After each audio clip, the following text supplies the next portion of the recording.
The first face-to-face meeting of Western and Iranian diplomats just wrapped up in Geneva.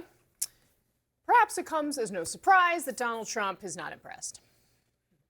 Did the Europeans help at all in talking with the Iranians? No, they didn't help. No.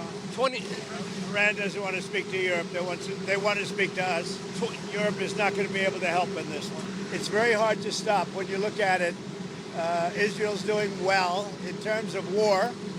And I think you would say that Iran is doing less well. It's a little bit hard to get somebody to stop. So ahead of the talks today, one diplomat called this moment a window for diplomacy after President Trump set that big 2-week deadline yesterday. The U.S., though, is not involved in these talks, nor is Israel. And as the president underscored right there, the fighting continues to go on. At least 23 people injured by Iranian strikes across Israel today. This was Israel's foreign minister speaking to CNN from the site of one of those attacks. I was always skeptical with regard to diplomatic talks with the Iranians because they are misleading. And even until now, we hadn't heard anything from them which hints they want to change direction. And they are even close to the American demands. All right, our panel is here. They're going to weigh in. We're going to start with CNN senior White House correspondent Kristen Holmes and CNN chief global affairs correspondent Matthew Chance, who is in Geneva in Switzerland. Kristen, I want to start with you because the president just landed in New Jersey a few minutes ago. He spent quite a bit of time talking to reporters. It struck me that he was very reluctant to say that Israel should stop doing what they're doing. And of course, that's some interesting context, considering he said he's going to make his big decision within the next 2 weeks. Yeah, and one of the things he was responding to was the fact that the Iranian foreign minister said today that it would take nothing but a phone call from President Trump to Benjamin Netanyahu to put this back and forth, this missile exchange to rest, so that there could be diplomatic talks. And when he was asked if he would be willing to do that, he essentially said no, because he said that the Prime Minister, Benjamin Netanyahu, it's hard to tell him, no, you have to stop when you're winning the war. So that was an interesting point of context there. Now, the other thing that I want to point out to is something you just mentioned was his disillusionment, it sounded like, with the European talks. First of all, that's not the readout that we got from that meeting.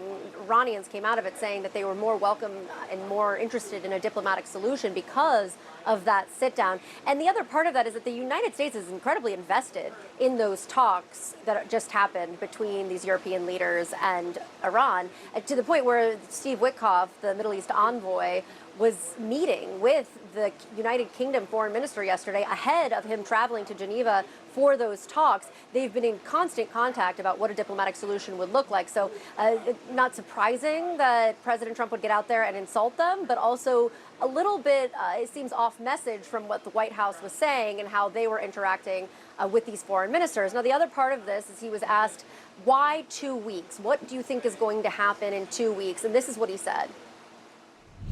What was the thought process behind 2 week timetable? Just a time to see whether or not people come to their senses.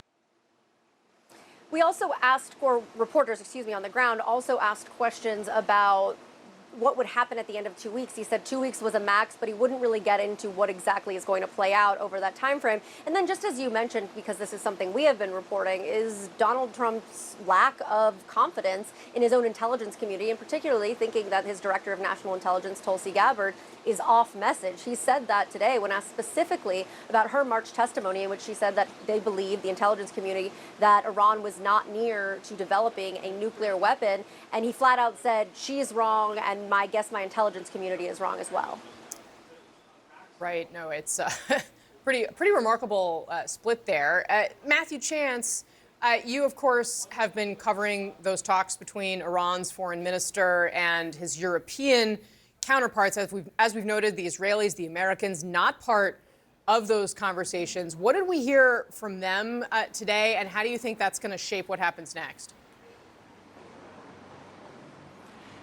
It's interesting to hear what you guys are talking about because, actually David Lammy, who's the British Foreign Secretary, basically flew directly from Washington to these talks in Geneva to deliver a straightforward message. And I've spoken to diplomats and officials who are inside these talks here in Geneva that have now sort of come to an end, and those officials tell me that, look, that message was delivered directly to the Iranians by the UK and other delegations as well, basically saying a couple of things. Firstly, there would be no deal with the United States unless there was an end to all uranium enrichment by Iran. And that's problematic in itself because the Iranians have, said publicly that that's a red line. They reiterated that to me earlier today as well, diplomats inside the meeting.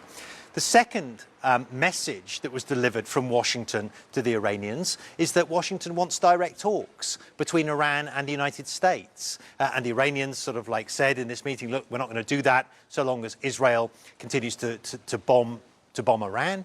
But at the end of it, both sides sort of broke up with these talks, agreeing to go back to their various capitals to see whether there could be influence brought to bear by the United States on Israel to suspend or pause its military campaign, and by the Iranians to see if they would agree to a pause as well. If both of those things happen, and of course it's a big if, then there is a possibility, if there's one positive out of this, there is a possibility that there could in the future be direct talks between the United States and Iran. Casey. An if, for sure, although you can also see, Matthew, in what you laid out, just how these things end up getting escalated because each side digs in, can't back down from the position that they have, and don't really have anywhere to go. Kristen Holmes, Matthew Chance, grateful for both of you. Thank you very much for being there. Our panel is here: CNN contributor, New York Times journalist, and podcast host Lulu Garcia-Navarro, the host of the Chuck Toddcast, Chuck Todd, former Democratic congressman from South Carolina, Joe Cunningham, bringing the Friday style today, and CNN political commentator and Republican strategist, Shermichael Singleton. Thank you all very much for being here. Just making Shermichael and I terrible. We didn't make any effort. We're just a couple of plain guys. I went gray, you went black. I feel insulted personally. I like my shirt. You always bring the style, I have to say. That's all the substance I can add here. That's it. That's all the substance. You got great hair, too. Passionate by. Chuck Todd, let's.